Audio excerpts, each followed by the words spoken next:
பருவது கல்யாணம் என்பது வேப்பம் கொழுந்தே கண்ணே நிறை மட்டுமே காதல் பார்க்கும் குறை மட்டுமே கல்யாணம் பார்க்கும் காதல் பார்ப்பது பாதி கண்ணில் கல்யாணம் பார்ப்பது 4 கண்ணில் அடி பெண்ணே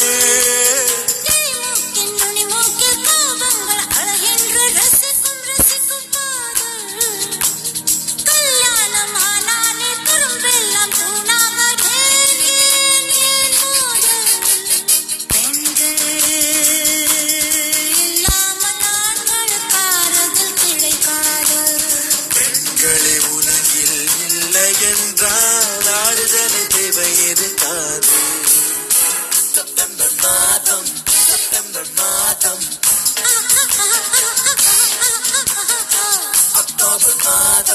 அக்டோபர் மாதம்